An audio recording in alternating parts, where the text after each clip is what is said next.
According to the schedule of our Sangha, let's begin, if you'd like, with about 30 minutes of mindfulness meditation in a stationary posture. What that means is it's usually seated on a chair. You could be seated cross-legged or kneeling on cushions on the floor, or you could be lying down. Of course, since this is on Zoom, you could have everything on mute and be doing movement or walking meditation as well. Or if you haven't gotten your yoga in today, just go ahead and do it. Please make yourselves comfortable. The current conditions have enough discomfort in them. So anything you need to do to take care of yourself, getting a hot or a warm drink, going to the bathroom, changing your posture, feel warmly invited to do so. So let's begin with 30 minutes of mindfulness meditation in a stationary posture. And I'll invite the bell of mindfulness 3 times.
So again, settling into whatever posture you've decided upon is best for you in this moment. The body is always changing.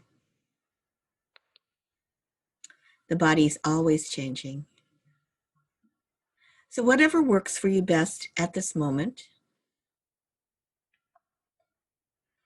I invite you to feel your weight. Adjust yourself if you have any discomfort that can be relieved by adjustment.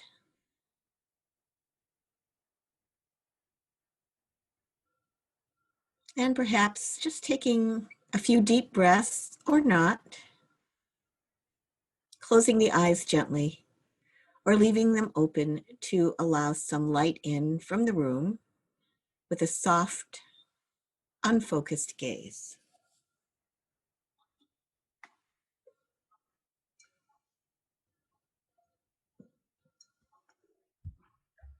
And always a good idea to just quietly, if this works for you, bring to mind and remind yourself what your intention is for doing this activity that we call mindfulness meditation. It does take effort. It usually requires the support of community. So why are you doing this? There is no right or wrong answer.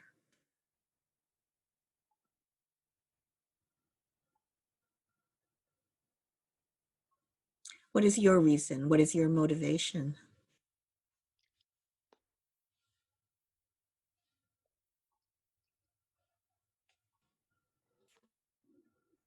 Allowing the breath to be natural now, whatever is natural for you. It could be slow, medium, or long, rough or smooth. This is not a breathing exercise. We're simply noticing that we are breathing. If one can notice that, not everyone has the same amount of awareness of the breath, and it actually isn't even necessary for this technique of meditation.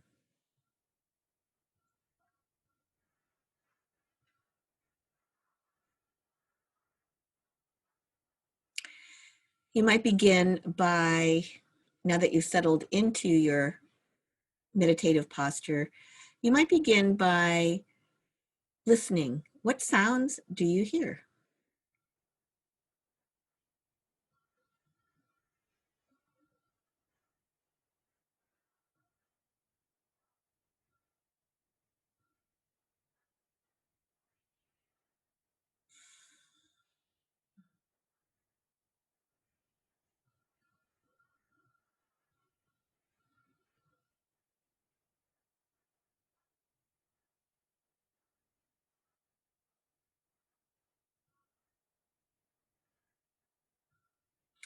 And I do hope that you're in a safe enough space and that you can simply hear and relax and hear sounds as sounds.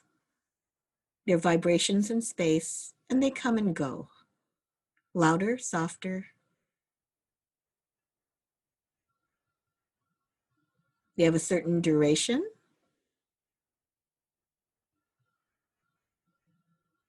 You may find them pleasant, unpleasant, or neutral.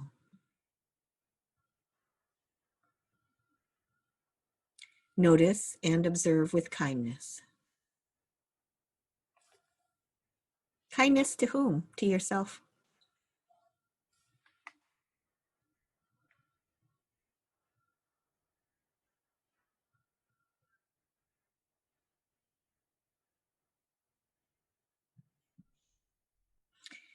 And now, if you like, opening to whatever other physical sensations that you may be noticing that are comfortable enough. If chronic pain is present, which is not unusual, you might choose to direct your attention, your mindful awareness, to some part of the body that is not experiencing pain.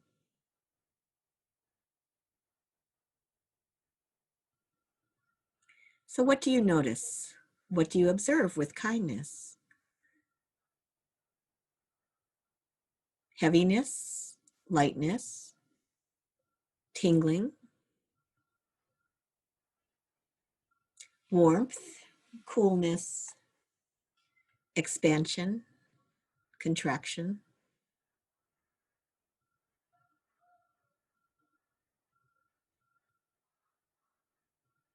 What parts of the body are you experiencing these sensations in?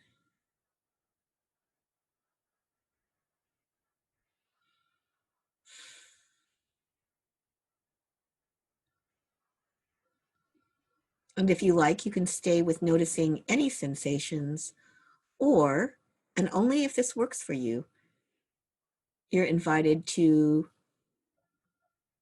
shift and place your mindful awareness, become mindfully aware of specific sensations of breathing in and out in a very natural way. If the urge arises to manipulate the breath, that's pretty natural.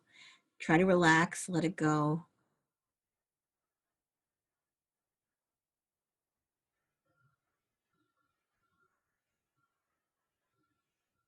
Where do you feel the sensation of the breath in the body?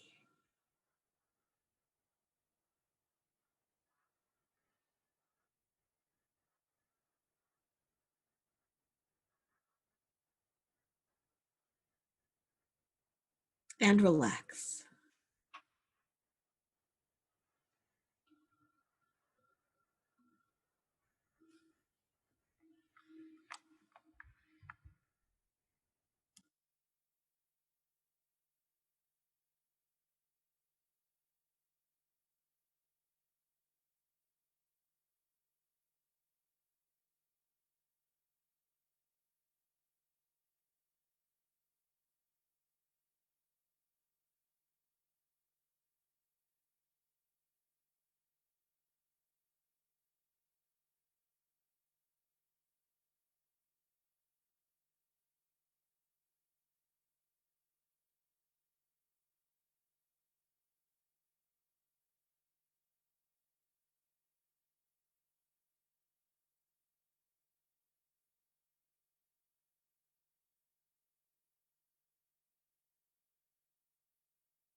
It's very natural for thoughts and emotions to arise.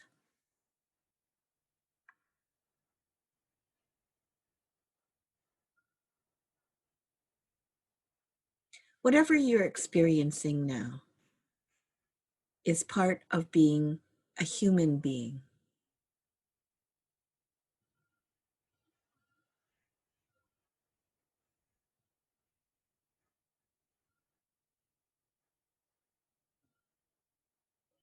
So as long as you're not harming anyone, including yourself, I invite you, just try to open and soften.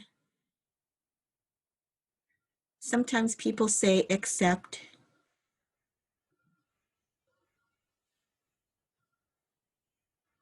But really, it's not acceptance as much as recognition of something that is present for you.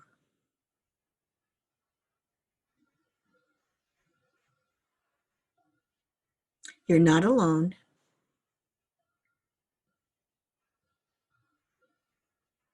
Whatever you're experiencing, there will be human resonance, a kind of harmony and sympathy and empathy with what everyone in our Sangha has experienced to some degree.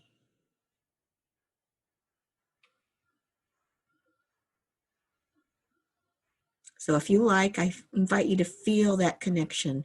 Feel your connection to our community, and allow the community to hold your sorrow, your grief, your anger, also understandable. And share your joy, your happiness, your resilience and strength.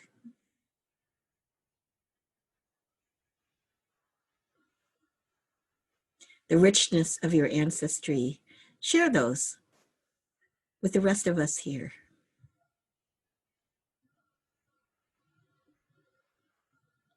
Connect.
And if awareness of the breath is accessible to you,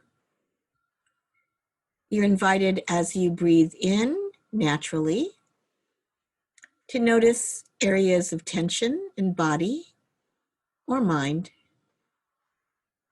And as you breathe out, since you're on mute, you can make a sigh if you want. And if you like, just let go. Just try to naturally let go of a little bit or a lot of that tension.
If you notice yourself trying to produce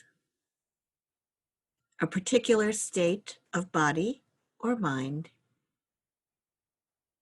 I invite you to relax and let go of that.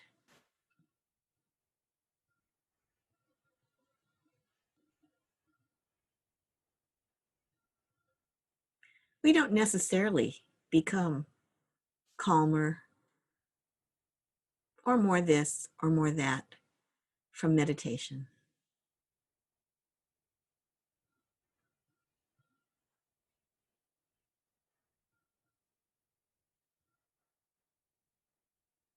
From this type of meditation, we're encouraged to increase our ability instead to notice and observe with kindness what is already there,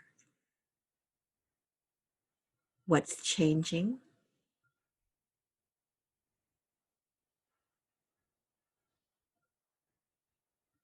and what's now coming into being.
And in the last few minutes of this period of meditation, if you like, a brief practice of the immeasurable quality of loving kindness, metta or maitri. Extending it to yourself, if that's possible. You may have your own phrases, or you might use these. May I be safe and protected from all harm, physical harm and mental harm.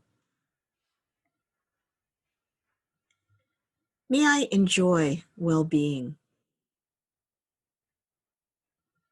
As much as possible, living in health and strength. Many of us have disabilities, chronic illness. So just to the extent that's possible for us.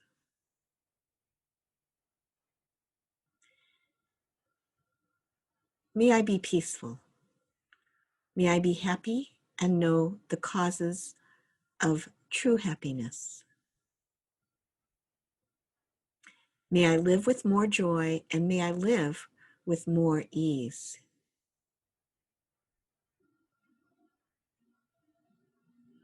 Beautiful. And now extending these wishes outward towards, there are 96 of us now in this People of Color Sangha.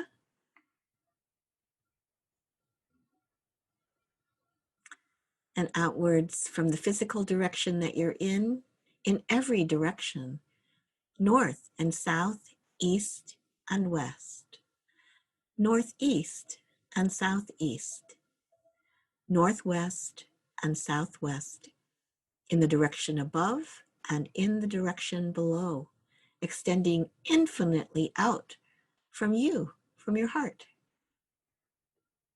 In every direction, 360 degrees, may all living beings without exception be safe and protected from all harm. May all living beings without exception know peace and happiness. May their sufferings decrease. May they understand the causes of suffering. May all living beings live with well-being, in joy and in ease. And together, may we enter the great equanimity and finish our journey.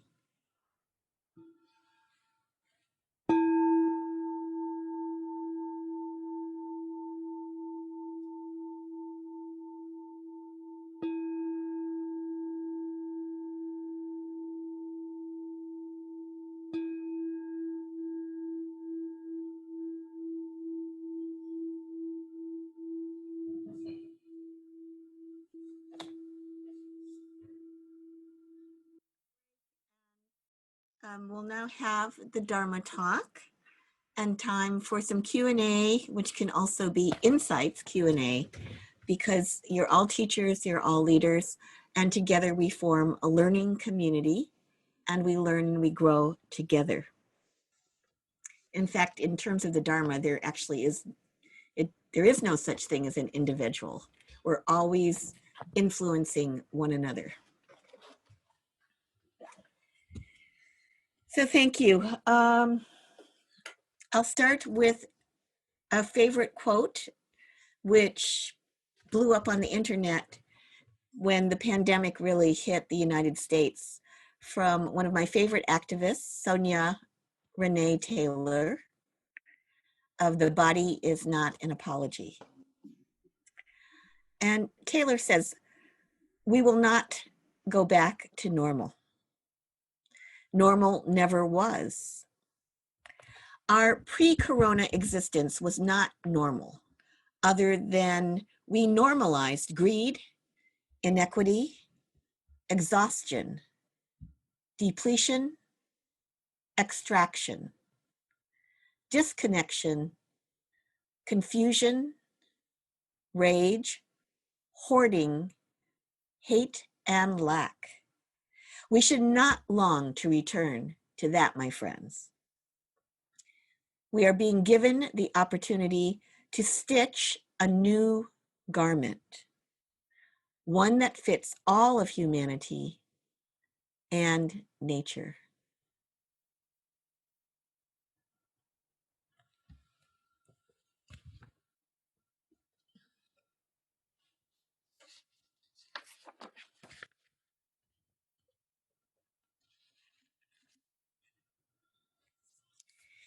In the words of the great Buddhist teacher Shantideva, may we be protectors to those without protection. May we be leaders to those who journey, and boats, bridges, and passages to those desiring the shore of non-suffering. May the pain of every living creature be completely cleared away. May we be the doctors and the medicine. May we be the nurses for all sick beings until everyone is healed. So those are the great vows of the Bodhisattva, the great helper beings in Northern or Mahayana Buddhism. I received the Bodhisattva vows and precepts when in Toronto, Canada in 1983, May of 1983. And at that time, my teacher, Korean Zen monk Samu Sinim, also gave me my Buddhist name, which is Mushim. So that's a Korean name, though I myself am Japanese American. And it's the same word as the Japanese Zen Buddhist name, Mushin. Mushim, Mushin, same thing. All right, so I promise to share some thoughts with you on the hot mess of our times, and then looking specifically at anger and equanimity. And this is equanimity from the Buddhist tradition. It's a translation into English of the original words upekkha or upeksha. And that's Pali and Sanskrit.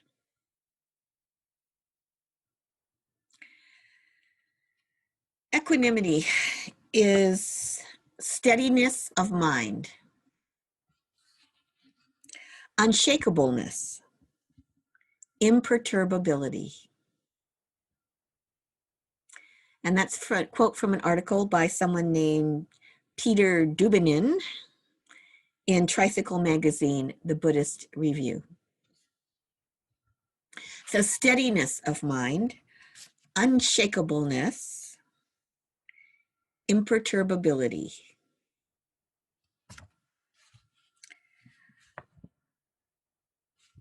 And going back to the Buddhist scriptures that have come down to us, the Udāna, that's one of the very early discourses, suttas or sutras, of what's said to be the historical Buddha.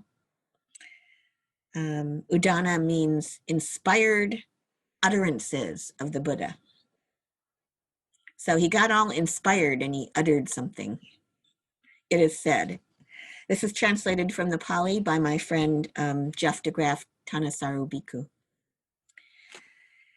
So it said that the Buddha said this, whose mind is like rock, steady, unmoved, dispassionate for things that spark passion, unangered by things that spark anger.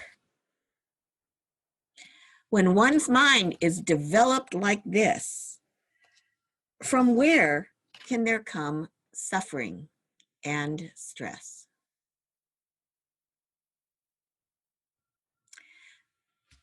Now we're all adults here, so we know that words have many meanings, and there can be lots of different approaches. And I think the Buddha probably made some people really mad and frustrated, because what's come down to us is sometimes he would say, friends, it's like this. And then at another time or with different people, he would say, friends, it's not like this. So we can consider that the words are pointing towards something that can perhaps help us with the process, our own process, by the way, our own life, our own process, for our own wisdom to arise.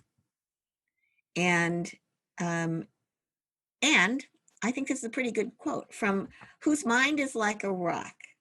So it's saying if we can develop this rock-like quality of mind, meaning steady and unmoved, dispassionate for things that spark passion, unangered by things that spark anger, unangered by things that spark anger. I don't know what you all think of this. I'm like, if only. I'm having to, I do like to look at the headlines of various news sources when I get up in the morning, just because I'm scanning to see if I need to know about something locally. I get local news here in Oakland through some smaller news media, and I look at state news. I get the California newsletter from the New York Times, the HuffPost, the Guardian, and just a wide variety of news sources. However, I'm really starting to become more careful and I'm not reading most of the articles because basically I myself do not have a rock-like mind. So what that leads to is like, at 7:30 in the morning or something, I haven't even had tea.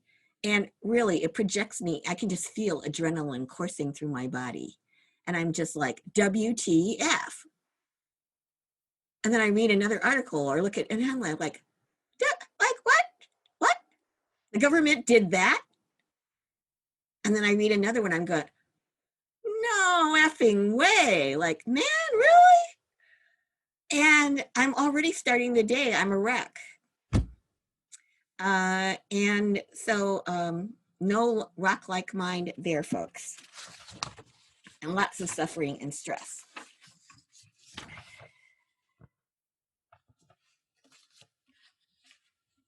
So again, going back to the one of the traditional ways of describing equanimity in the Buddhist tradition is that the mind becomes rock-like, meaning our psychological and emotional processes become more stable.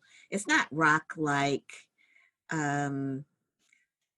like we become indifferent or inhuman. It means we become more steady, stable, massive, rooted. Think of a mountain near you if you're near a mountain, or a mountain that you've been to if you've been near a mountain. For me here, from my backyard, it used to be true on a very clear day that you could see across the bay to Mount Tamalpais because the thing is freaking huge. Then all these eucalyptus trees and everything grew up over the years. And I can't see that anymore, even on a clear day, but I know it's there. I know Mount Tamalpais is there. And when my kid, who's 31 now, was between 1 and 2, we lived at Green Gulch Farm Zen Center, which is on Mount Tamalpais. So, and I still have friends who are there. So I think of Mount Tamalpais and I think, oh, that's wonderful. My friends are there. And I have so many memories of my child who was between 1 and 2 running around. It's a farm, it's an organic farm as well as a Zen temple. And his coordination was not bad, but he loved the dirt. He would like take 2 steps and then he'd pitch himself forward into the dirt like a reincarnated monk who was doing a pilgrimage, where they take 2 steps and then they do a complete prostration and touch the earth and they get up and then they do more, and they could go very long distances doing that way. So anyway, for whatever reason, he would do that. He was constantly filthy. And I was trying to be a good mother, but I mean, the kid was a dirt ball. So again, very little rock-like mind. However, I was trying. So the traditional thing about equanimity is that it's said that as we develop more equanimity, and let's think about this, folks, not in terms of absolute, like equanimous, rock-like, non-equanimous, hot mess. There is a spectrum, there is a development. We're going to go back and forth along it. So are you going in the direction of being equanimous and away from the hot mess thing? And where are we? Sometimes it just is a mess. I don't know about you. Sometimes I'm a mess. And I am trying to become more stable. Why? Because I need that stability to be more in charge of my own life, particularly under such stressful conditions, and to be of service and help to my Sangha, to my community. So it's said in the Buddhist tradition that as we become more stable, we're less likely to be blown back and forth, to lose our balance between what's called the 8 winds, affected by the 8 winds. Those 8 winds are what? They're praise and blame. So someone praises us and we're like, thank you. And someone blames us for something that isn't even our fault. And we say, I'm sorry. If it is our fault, then that is a good occasion for what Thich Nhat Hanh calls beneficial regret, not going off into some spasm of guilt, saying, yeah, I really screwed up. I'm going to try very hard not to do that again. I'm so sorry I hurt you. So praise and blame, fame and the opposite, disrepute, pleasure and pain, loss and gain. Those are called the 8 winds that can blow us off course from equanimity. So equanimity, I believe, it's not even Buddhist. It's an adult quality that's really needed for us to survive and sustain the long haul. When the Black Lives Matter movement began to roll some years ago, long before the pandemic, I remember that one of the slogans that they were using was, "We're a movement, not a moment." A movement is a journey. And if you're setting out on a long journey, what do? If you can, you prepare for it. You get really good walking shoes, and you get good enough travel clothes, and maybe you get a backpack, and you're going to really think about what you're going to take with you so that hopefully you have what you need to be best prepared for what the extremes of weather and different conditions, and to keep yourself in as good health as possible, and to learn as much as possible. So much of the journey of life is neither pleasurable nor what we would wish. I think that can be fairly said for us as people of color. Hopefully, there are also many moments of joy and happiness, and babies, and wonderful food and connection, and lots of laughs. And again, maybe not. So what is it that we need to sustain this movement more than a moment? Black Lives Matter, of course, was talking about building movements of solidarity for social change. At the start of this pandemic in the United States, many also said, settle in, folks, as best you can. This isn't a sprint, it's a marathon. And I remember when I heard that, instantly feeling how true, and then hearing screaming voices in my mind going, no, no, no, because I turned 66 this year. And so I'm in the high risk group. And I just thought, no way. I might be one of the people who dies during this thing. This is, I don't want this kind of marathon. Just please, make it all go away. However, unfortunately, I do not control the universe, so it hasn't gone away. And I'm inviting myself to, along with you, to say this isn't a sprint, it's a marathon.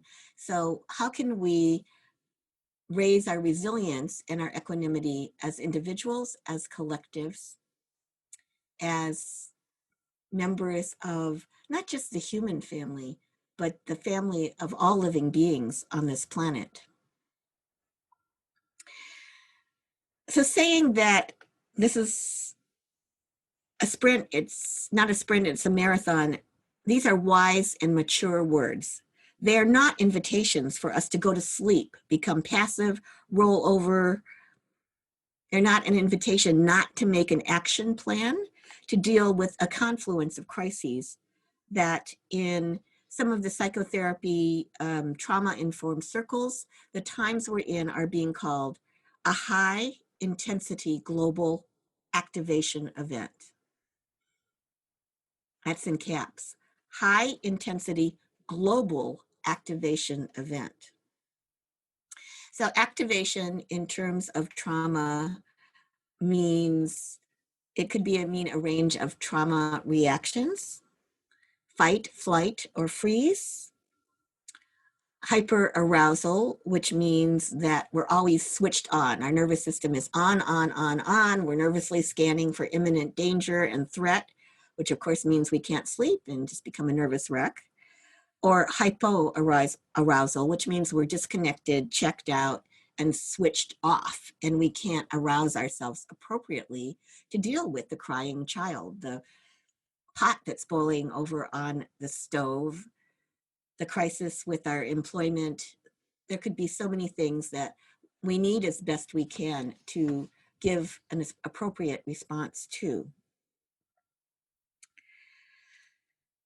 So 2 days ago, I gave an online talk at the invitation of the sponsoring organization, the East Point Peace Academy.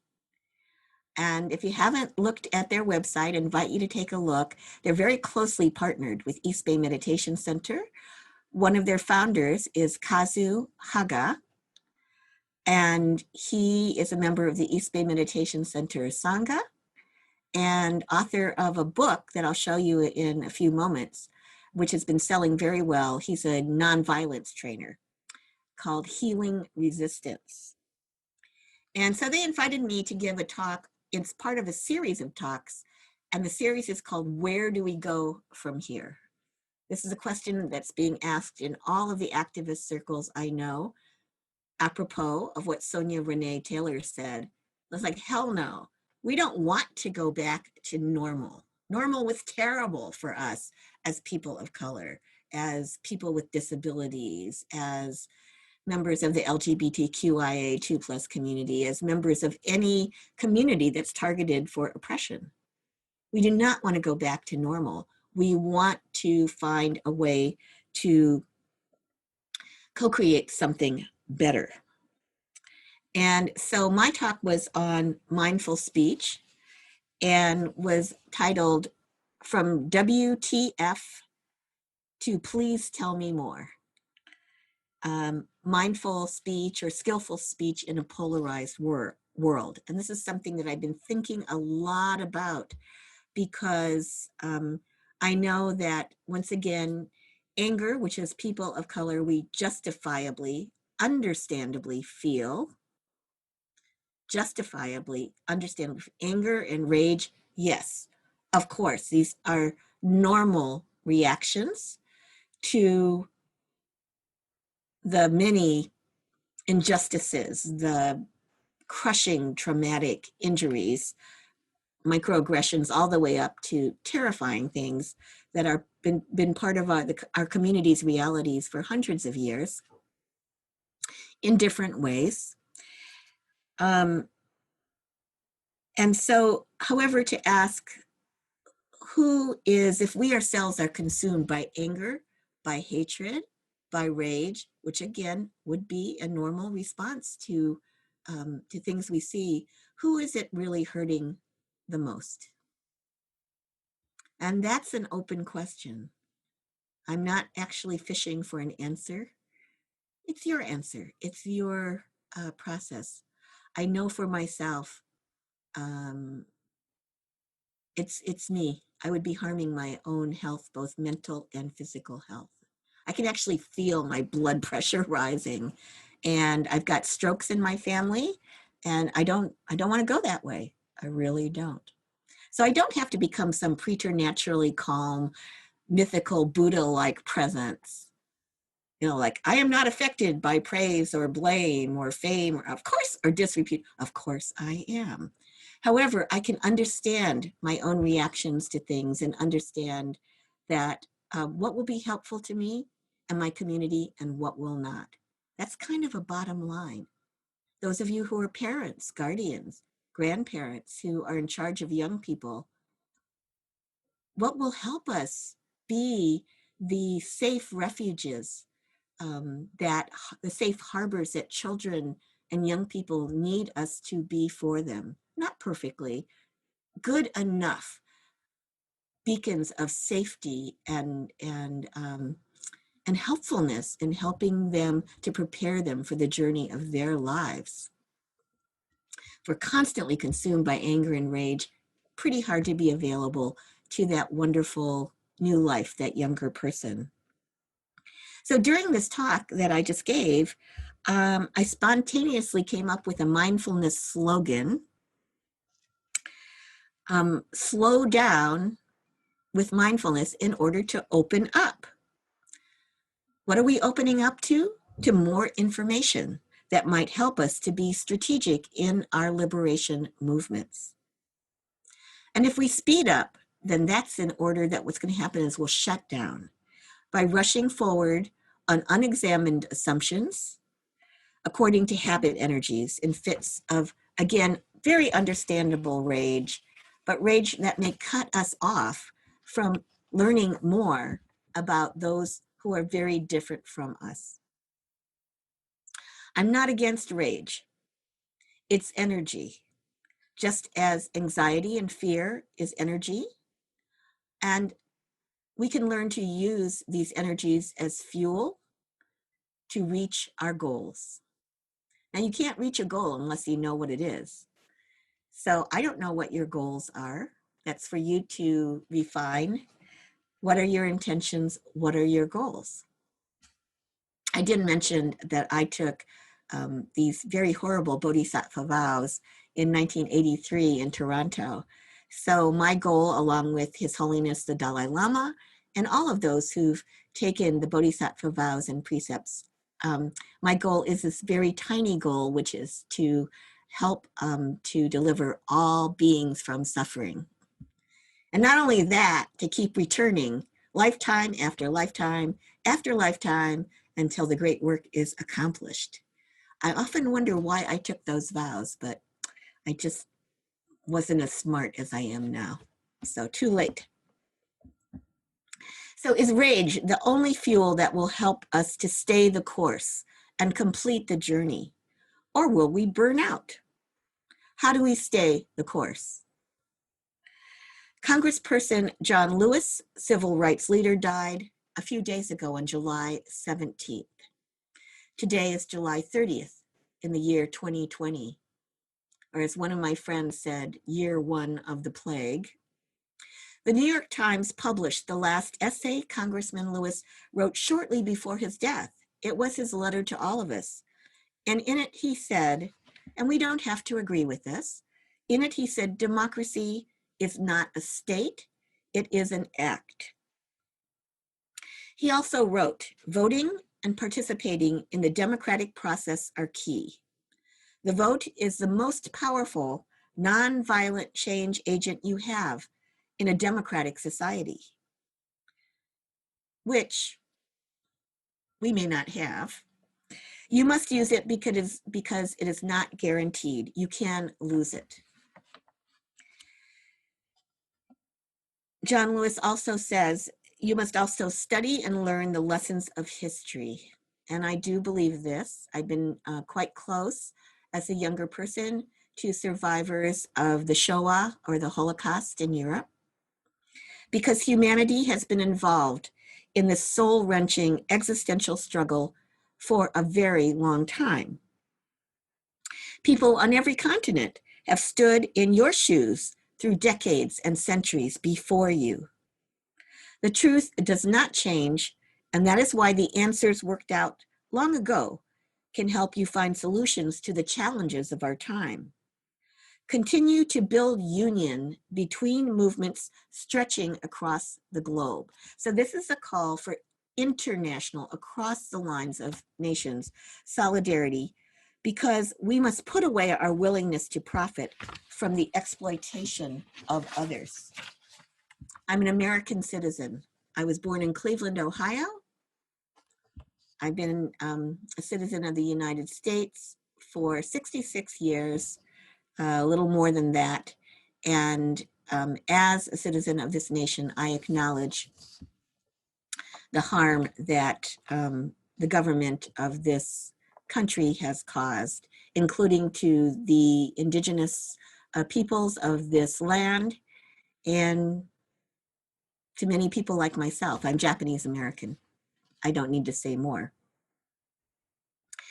Congressman Lewis goes on to say he was obviously an advocate of nonviolence. He was active in the civil rights era along with Dr. Martin Luther King Jr. And he says, when historians pick up their pens to write the story of the 21st century, let them say that it was your generation who laid down the heavy burdens of hate at last, and that peace finally triumphed over violence, aggression, and war. So I say to you, walk with the wind, brothers and sisters. And I personally recognize also our non-binary siblings. And let the spirit of peace and the power of everlasting love be your guide.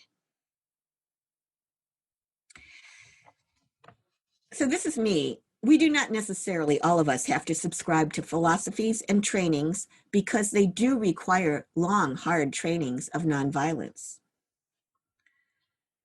And nonviolence is my path, my way. And if it's your path, let us move forward together. And if it is not your path, let us dialogue and learn from one another. So I'll end with, I promised you this very well-selling book from Parallax Press called Healing Resistance, A Radically Different Response to Harm, by our own East Bay Meditation Center Sangha member Kazu Haga, Kazuhaga.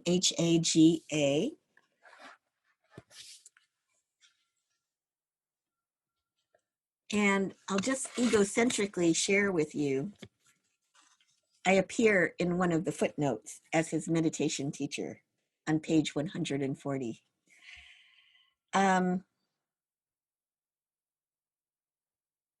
So he talks about in Kingian nonviolence, it's said that we look at internal violence as well as external violence, combating violence from external forces while cultivating internal violence from within our own hearts.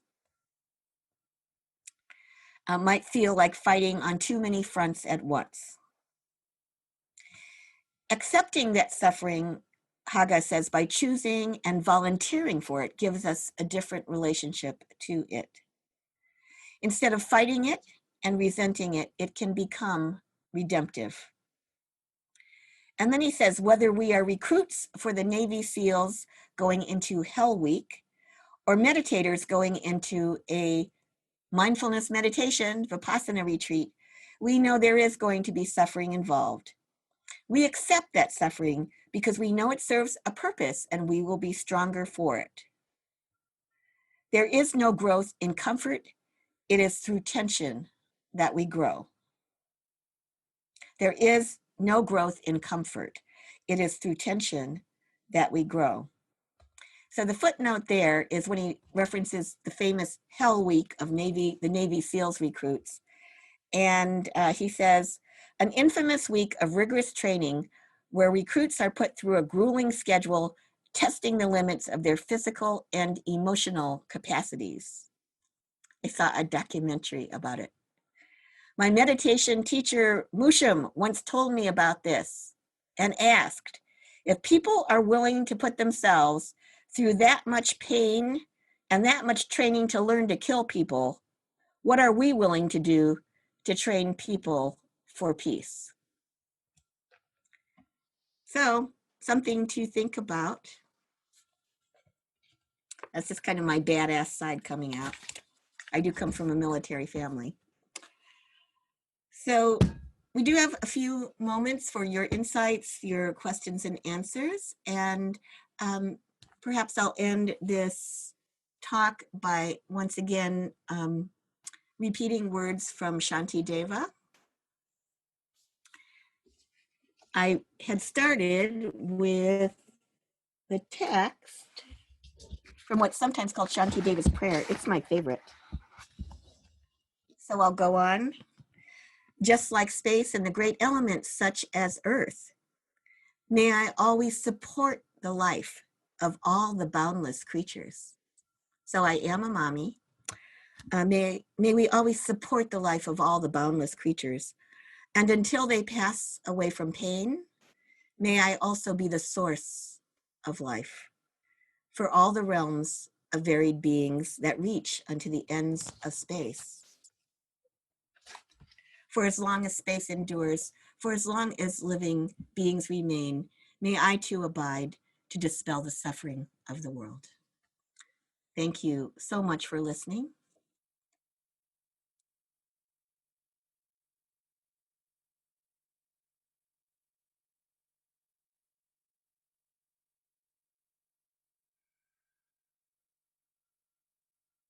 There's so much talk these days about somatic therapies and the body and the importance of the body. And that's so ironic to me because the only reason that we would even talk about the body is if we feel that we're separate from it. I mean, I don't know about you. I can't do much without this body. And in Buddhism, we do talk about body mind as one word, heart mind as one word, that where everything is co-arising together. That having been said, we live in a very disconnected, heady kind of society, many of us, myself included. And so really, I think for rage and grief, which are huge emotions, I've done a lot of grieving in my life. I'm 66. I have sustained losses and some large ones. And is to really start moving the body wisely and safely. So if you have a practice of running, of swimming, anything that raises your heart rate in a healthy way and begins to is absorbing enough not to let the thoughts get over and harm us. Yoga, Tai Chi, Qigong, gardening. Some people have talked about they're just going out and they're ripping up weeds out of their yards with great violence, and that helps them. So anything that's vigorous, or it could be slower and more gentle, but start to really move the body. If we freeze in place, grief and rage can just roll over us like giant steam trucks. So be safe, of course. Move the body, breathe, try to get a little bit of space around the afflicting thoughts. To get some perspective, call a friend. Those are all good things to do.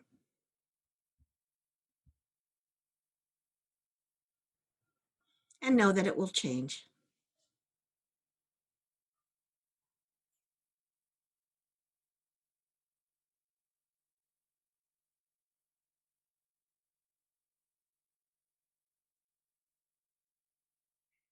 I have exactly the same thoughts because I am trying to, I don't go out that much. And when I do, I have, and so many people too, it's like, WTF, here I am being so careful. And here you are partying in the streets, or in Oakland, thronging Lake Merritt and just barbecuing and partying down. Like, what the hell are you people thinking of? You people.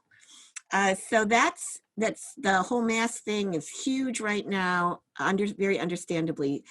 The way that I'm approaching it myself is to remind myself that so many people right now, myself included, are frustrated, are possibly have been cooped up in situations of intolerable pressure. Domestic violence is on the rise. And I've known personally some people who are having to move out of their households because the tensions and pressures of mask versus mask, different understandings of acceptable risk exposure have actually torn the social or the family fabric apart. So I remind myself, I don't know what these people are going through.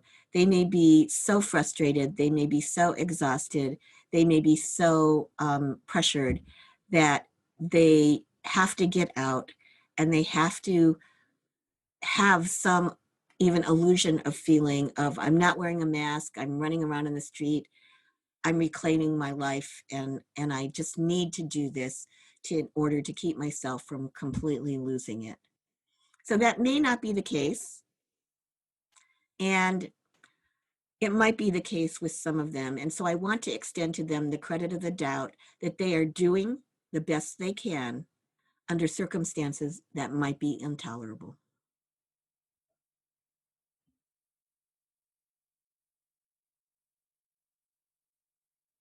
Really good question. We need to keep ourselves safe. We need to take care of ourselves, and we need to try to keep ourselves as safe as possible. So that will mean different things to each of us. I am not here to judge at all. And really spend some time, or a lot of time, and talk to your friends, talk to your trusted teachers, to how you can shore up your own resilience to feel as safe as possible. That could mean a lot of different things. Now, that having been said, if it so happens that we are with someone who flies into a rage, the first thing that we need to think about is physical safety for ourselves. And if there are young children around or people who aren't mobile or can't help themselves, how do we go in the direction of safety for ourselves and those people who are dependent on us? Physical safety, first of all. If it's not a question of just basic physical safety, if it has more to do with psychological and emotional safety, then we also have to think carefully about what it is that we can do, that we're prepared to do in order to respond most wisely to, so that we have the least injury. And I would submit to all of us that the capacity in that moment, which is so volatile, to try and think of what we can do to help ourselves, that is completely dependent on developing mindfulness.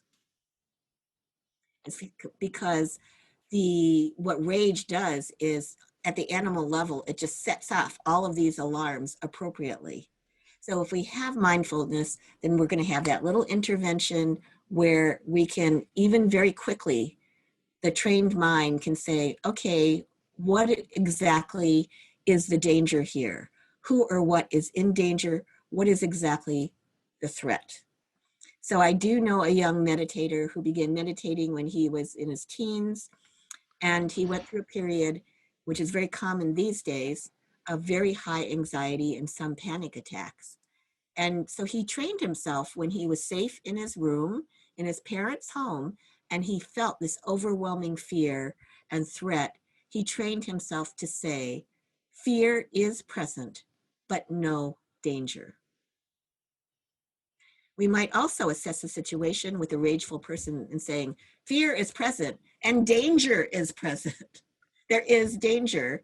Now, mindfully, what is the best way to do about that? Some of you may have some training in martial arts and in self-defense and in self-awareness. And we know that martial arts really it's not about going around beating people up.